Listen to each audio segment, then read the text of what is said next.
Good morning. आज हम आपको शब्द रचना की जो तीसरी इकाई है समास, जिसे कंपाउंड कहते हैं, उसके बारे में बताएंगे। बच्चों, समास का शाब्दिक अर्थ होता है सम धन आस। सम का मतलब होता है पास और आस का अर्थ होता है रखना या बैठाना। यानी जब दो शब्दों को पास पास रख करके एक नए शब्द का निर्माण करते हैं तो उसे हम समास कहते हैं। जैसे गंगा जल, गंगा और जल, गंगा अलग शब्द है, जल अलग शब्द है। समास में समस्त पद, समस्त पद जैसे हो गया यश प्राप्त। समस्त पद के दो महत्वपूर्ण इकाइयां हैं, पूर्व पद, उत्तर पद। पूर्व पद का अर्थ होता है पहला पद और उत्तर पद का अर्थ होता है दूसरा पद। जैसे यश प्राप्त है, यश पूर्व पद हो गया, प्राप्त उत्तर पद हो गया। समास विग्रह, समास विग्रह क्या होता है? जब समस्त पदों को आपस में पृथक कर दिया जाता, अलग अलग कर दिया जाता है तो उसे समास कहते हैं। जैसे यश प्राप्त था, इसको हम अलग कर दिए यश प्राप्त, तो ये विग्रह हो गया।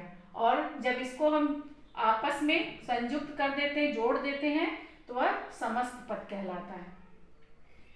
बच्चों, हिंदी में समास के मुख्यतः 6 भेद हैं। पहला अव्ययीभाव समास, दूसरा तत्पुरुष समास, तीसरा कर्मधारय, चौथा द्वंद्व समास, पांचवा द्विगु समास और छठा है बहुव्रीहि समास।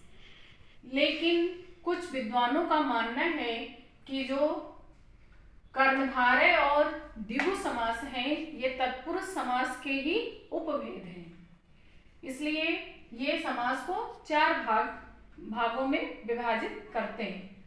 लेकिन आपके व्याकरण में समास मुख्यतः 6 प्रकार के हैं। समास के कुछ महत्वपूर्ण बिंदु होते हैं, इसको हम देखते हैं। अव्ययीभाव समास, इसमें पूर्व पद प्रधान होता है। पूर्व पद यानी पहला पद। जैसे ये उदाहरण आपका है यश प्राप्त, तो यश को प्राप्त, यश जो है पूर्व पद है और प्राप्त उत्तर पद है। तत्पुरुष समास में उत्तर पद प्रधान होता है। कर्मधारय समास में पूर्व पद विशेषण और उत्तर पद विशेष होता है। द्विगु समास में पूर्व पद संख्यावाची होता है और द्वंद्व समास में दोनों पद प्रधान होते हैं, पूर्व पद भी और उत्तर पद भी प्रधान होता है। बहुव्रीहि समास जो होता है इसमें ना तो पूर्व पद प्रधान होते हैं ना उत्तर पद प्रधान होते हैं, बल्कि अन्य पद की प्रधानता होती है, यानी तीसरा पद प्रधान होता है। अब हम आपको एक एक समास को विस्तार पूर्वक बताएंगे। पहला है अव्ययीभाव समास। जिस समास का पहला पद अव्यय हो और वही पद प्रधान भी हो, जिस समास का पहला पद अव्यय हो और वही पद प्रधान हो, उसे हम अव्ययीभाव समास कहते हैं। जैसे प्रतिदिन, प्रतिपल, प्रतिक्षण। अव्ययीभाव समास में कुछ महत्वपूर्ण बिंदु है, इसकी पहचान है शब्दों की आवृत्ति। अव्ययीभाव समास में शब्दों की आवृत्ति होती है, दिनों दिन, रातों रात। दूसरा पॉइंट है पुनरुक्ति होने पर, वहां पर भी अव्ययीभाव समास होता है जहां पर पुनरुक्ति, पुनरुक्ति मतलब एक शब्द 2 बार दोहराए जाते हैं। जल्दी जल्दी, धीरे धीरे, होले होले, इस तरह के शब्दों में भी अव्ययीभाव समास होता है। कभी कभी निरर्थक शब्दों के प्रयोग में भी अव्ययीभाव समास होता है, जैसे रोटी ओटी, खाना वाना, चाय वाय, यहाँ पर भी अव्ययीभाव समास होता है। पहला पद उपसर्ग होता है, इसकी एक और पहचान है अव्ययीभाव समास की, इसका पहला पद उपसर्ग होता है। जैसे प्रतिदिन, तो प्रति उपसर्ग है, अनुरूप अनुपसर्ग है, आमरण आ उपसर्ग है, यथा क्रम यथा उपसर्ग है। तो इस तरह से हम अव्ययीभाव समास की पहचान कर सकते हैं। तो अव्ययीभाव समास, जिस समास का पहला पद प्रधान हो और अव्यय हो, वह अव्ययीभाव समास होता है। ठीक है। दूसरा तत्पुरुष समास, तत्पुरुष समास में पूर्व पद यानी पहला पद गौड़ होता है, उसकी बहुत इंपॉर्टेंस नहीं होती है, और उत्तर पद जो है प्रधान होता है। पूर्व पद गौड़ और उत्तर पद प्रधान होता है, और दोनों के बीच यानी पूर्व पद और उत्तर पद के बीच में योजक चिन्ह, बच्चों योजक चिन्ह जिसे हम इस तरह से लगाते हैं, योजक चिन्ह पूर्व पद और उत्तर पद प्रधान होने के पश्चात पदों के बीच में जो है कारक चिन्हों का लोप हो जाता है। कारक हम आपने सबने पढ़ा है, इसे परसर्ग भी कहते हैं, कर्ता, कर्म, करण, संप्रदान, अपादान, अधिकरण और संबोधन, ये कारक हैं।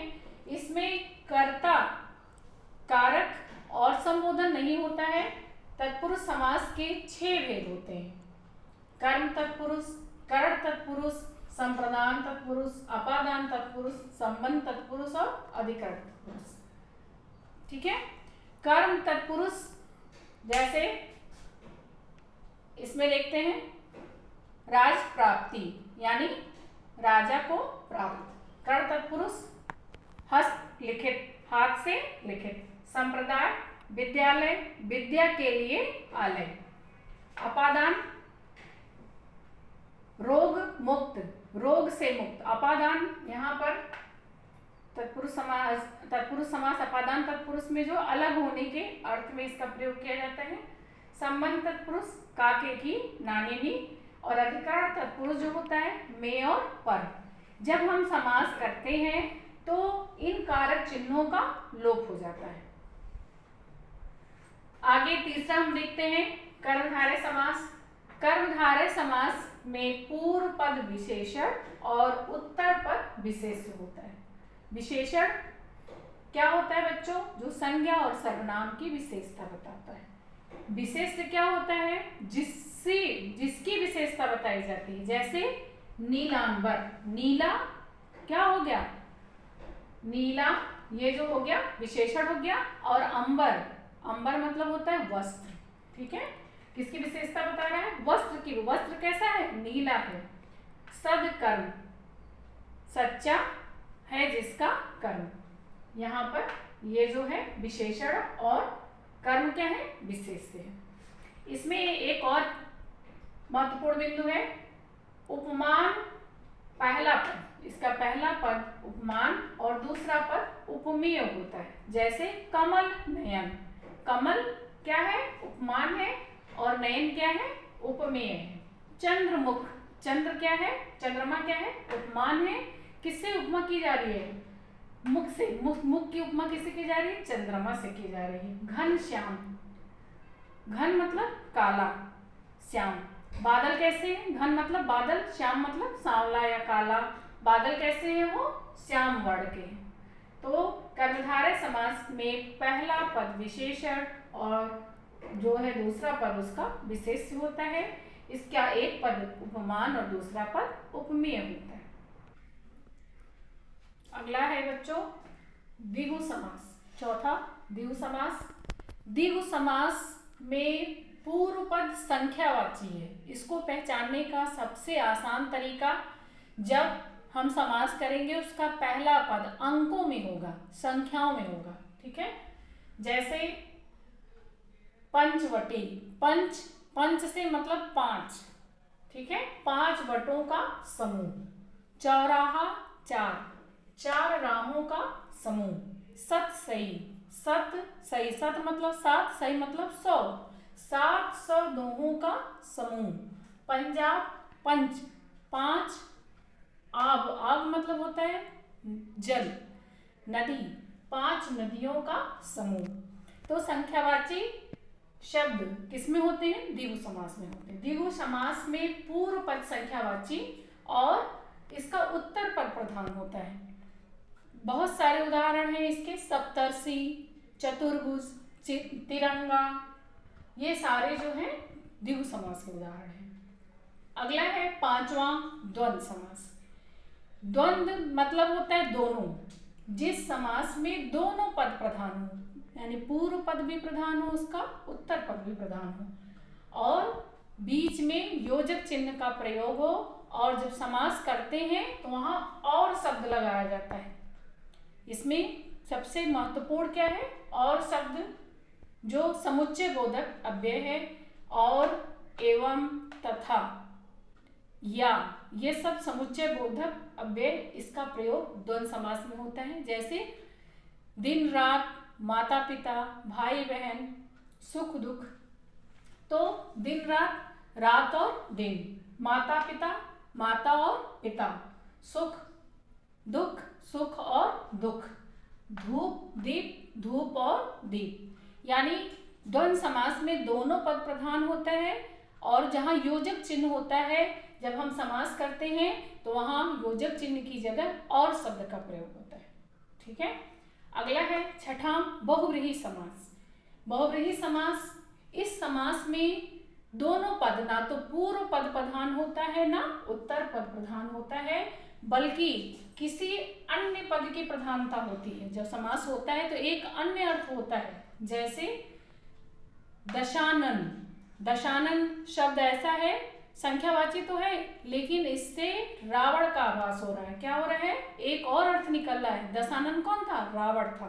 10 है आनंद जिसके, अर्थात रावण। 12 सिंहा, ये भी संख्यावाची। आप ये मत कहिएगा कि ये द्विगु समास है। द्विगु हो सकता है, लेकिन इसे एक अन्य अर्थ का बोध होता है, एक और शब्द का पता चलता है। तो यहाँ पर 12 है सिंह जिसके, अर्थात 12 सिंहों वाला हिरण। चतुर्भुज, 4 है भुजाएं जिसकी, अर्थात विष्णु। बीड़ा पाड़ी, बीड़ा है हाथ जिसकी, अर्थात सरस्वती। इसी तरह से जो है बहुत सारे हैं उदाहरण आपके। पंचतंत्र, संख्यावाची तो है, 5 है तंत्र जिसके, पंचतंत्र। ये क्या है? विष्णुगुप्त की एक कहानी।